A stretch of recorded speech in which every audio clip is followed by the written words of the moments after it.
মনে করুন আপনি একটি চিঠি পাঠাবেন, কিন্তু সমস্যা হলো যে আপনি যাকে এই চিঠি পাঠাবেন সে এই দুনিয়াতে এখনো জন্মই নেয়নি, আর হয়তো তার জন্ম নিতে এখনো 400 অথবা 500 সাল বাকি আছে। কি কথাটা খুব সায়েন্স ফিকশন লাগছে, তাই না?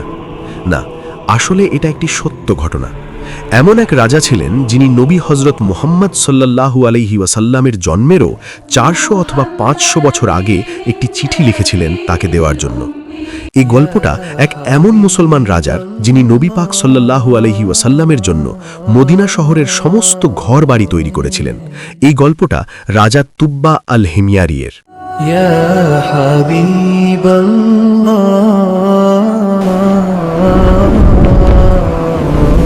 মাওলায়া সাল্লি ওয়া সাল্লিম দাইমান আবাদান আলা হাবিবিকা খায়রিল খালকি কুল্লিহিম ইয়া হাবিবাল্লাহ।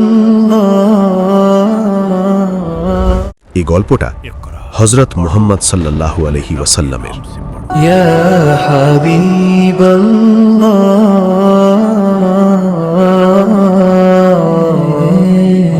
আসসালামু আলাইকুম। এটা আমাদের সিরাতুন নবী সিরিজের ৫ম পর্ব। আগের পর্বে আমরা জেনেছি কিভাবে মক্কায় মূর্তি পূজা আর শিরক বৃদ্ধি পেতে থাকে, আর কিভাবে রোমানরা খ্রিস্টানদের উপর অত্যাচার করত, আর কিভাবে ধীরে ধীরে আরব দেশের মানুষরা শেষ নবী আসার অপেক্ষা করতে থাকে।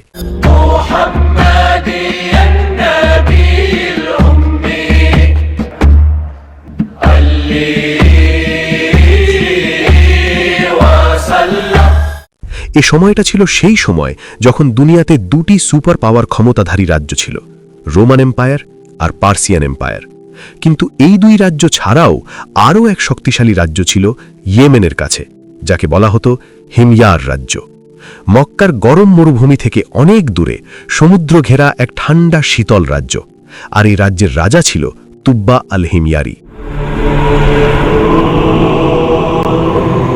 ওই জামানায় রাজা তুব্বা খুব পাওয়ারফুল আর শক্তিশালী এক রাজা ছিল, আর সে যখনই কোনো রাজ্য আক্রমণ করত, সেই রাজ্যে জয়ের পর সেখানকার ধন সম্পদে হাত লাগানোর আগে সে রাজ্যের সবচেয়ে জ্ঞানী ও বুদ্ধিমান 10 আলেমকে তার লস্কর বাহিনীতে যুক্ত করে নিত।